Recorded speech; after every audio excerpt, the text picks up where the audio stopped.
Dieu parle souvent par des visions, par des songes, et toi-même tu en as reçu beaucoup de visions ouvertes, tout ça.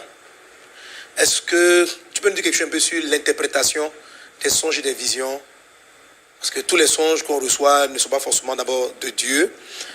Donc comment reconnaître que Dieu est en train de nous parler, qu'est-ce qu'il est en train de nous montrer, puis voilà, comment discerner le vrai du faux, et puis comment on interprète voilà, une vision. Oui, il y a trois sources de vision et de rêve.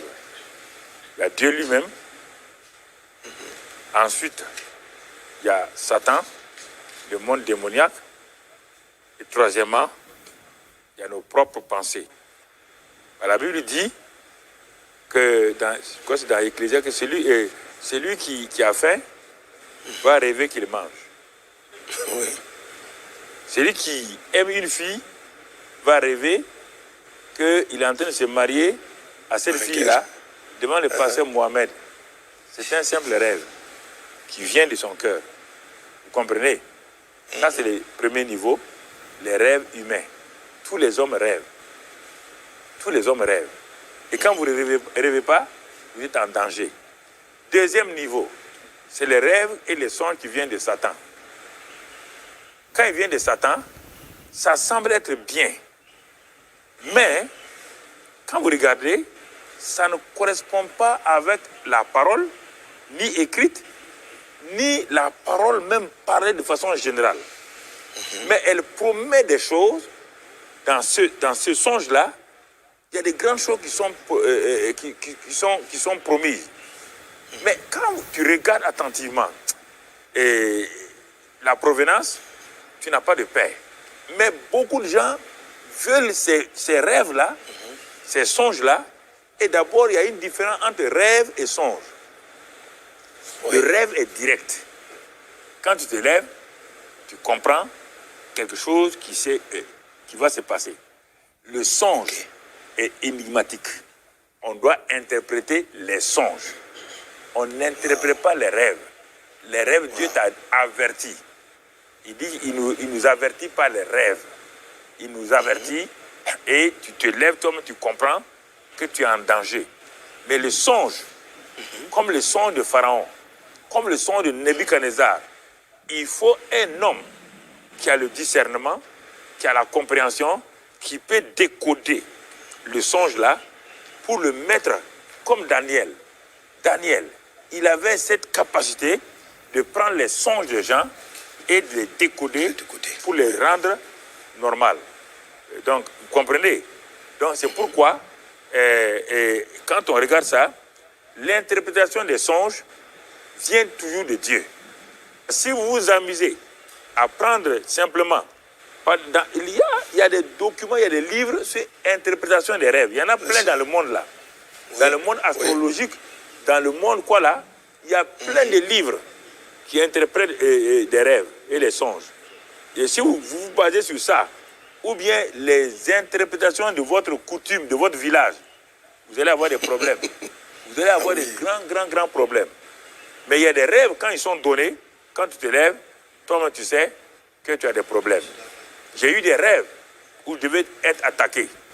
Tu comprends? Ce rêve-là, j'allais quelque part avec ma famille. Il y a longtemps. On est arrivé dans une salle là. Mais la salle là, je regarde, elle attire les gens. Mais parce que j'ai vu des chrétiens qui étaient au bord de la salle. Je me suis avancé, mais je n'avais pas la paix dans le rêve. Bon, ils ont ouvert la porte, je suis rentré là-dedans. Quand je suis rentré là-dedans, avec ma famille là, que je vois des chrétiens que je connaissais qui sautaient, qui riaient. On l'a eu. Je venais de me rendre compte qu'on m'a piégé, que j'étais dans une salle de sacrifice où on sacrifiait les gens. J'ai vu des gens qui étaient attachés, très nombreux. On les égorgeait, on les passait un à un. Et ma famille et moi, on était là. On était là. Et dans mon cœur, j'ai dit, Seigneur, j'ai fait une erreur. J'ai eu confiance en tout le monde, mais voilà dans un problème maintenant. Et à un moment donné, ils ont donné des lamelles aux gens. Et il déchirait le corps de ceux qui avaient des sida. Et puis il venait vers nous. Mais j'ai dit dans le rêve là, jamais. Il n'y aura pas ici, ni sur moi, ni sur ma famille. Personne ne peut toucher notre corps. Car le Saint-Esprit habite en nous.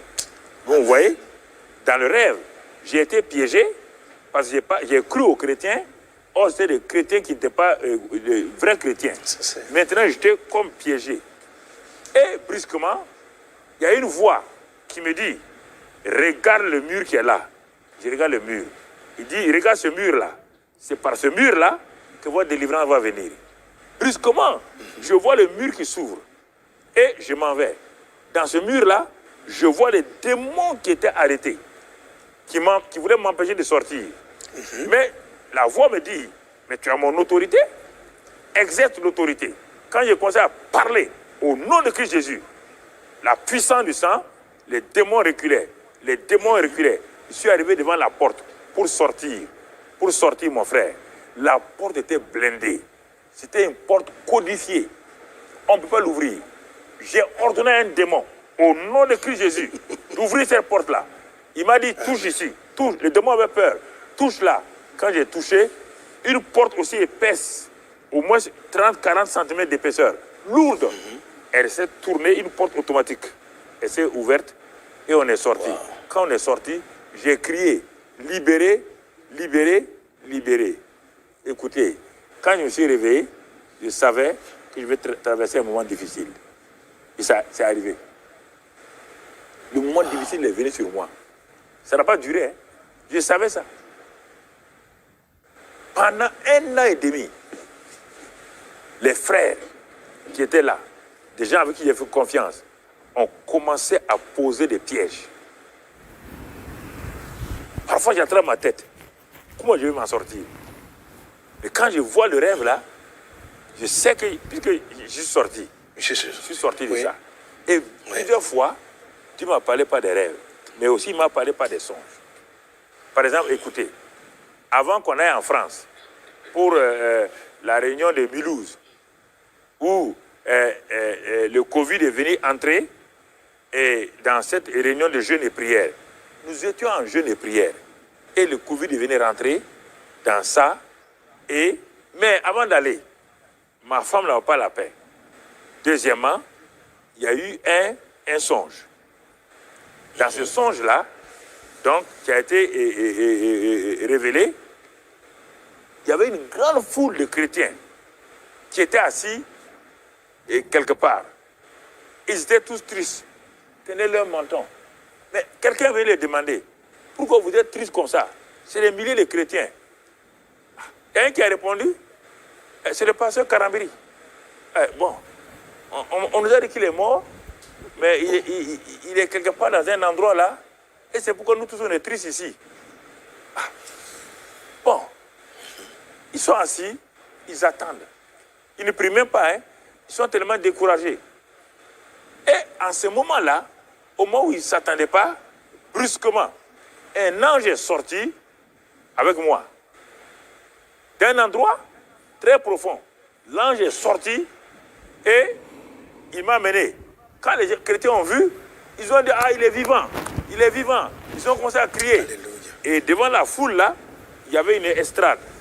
L'ange m'a placé sur l'estrade. Et quand l'ange m'a placé sur l'estrade, le ciel s'est ouvert. Quand le ciel s'est ouvert, une grande couverture est descendue de plusieurs couleurs, venue m'envelopper. Et l'ange a pris un sac avec plusieurs poches. Il m'a remis. Il dit voilà. Donc c'était une deuxième dimension de ma vie. Mais les gens ont dit, mais où est la maman? Où est la maman? Brusquement, un autre ange est apparu avec la maman. Quand elle est venue sur l'estrade là, donc le ciel s'est ouvert et une autre couverture est descendue sur elle, mais une couverture moindre. Et un sac moindre lui a été donné. Et là, les chrétiens ont dit, ça c'est avant qu'on aille à Mulhouse. Comprenez? Oui. Quand c'est arrivé, bon, les gens ont dit la même chose. Ah, il est mort, c'est tout, on dit tant. Mais ce qu'on a vu là, c'est que la vision a été donnée là. C'est ça qui s'est réalisé. Donc, les rêves, on ne les interprète pas. Quand tu te lèves, Tu sais qu'il y a un danger ou il y a quelque chose, une promotion. Ce sont les songes. Ils sont en termes d'un langage codé. Codé. Les vaches maigres, les vaches grasses. Donc, vous comprenez? C'est un songe. Les songes, il faut les décoder. Et il faut maintenant l'esprit d'interprétation, de discernement, pour savoir à quoi ça correspond. Mais les gens, ils font peur aux gens. Les gens ont des songes. Tout le monde a des rêves tous les jours. Tous les jours. Rêve ou songe. Mais si vous n'avez pas quelqu'un qui sait interpréter, il vous met dans des problèmes et vous n'allez plus vous en sortir. Wow. Merci. Merci beaucoup, papa. On peut encore acclamer le Seigneur Jésus. Merci, merci Seigneur. Merci vraiment pour ta parole. Alléluia.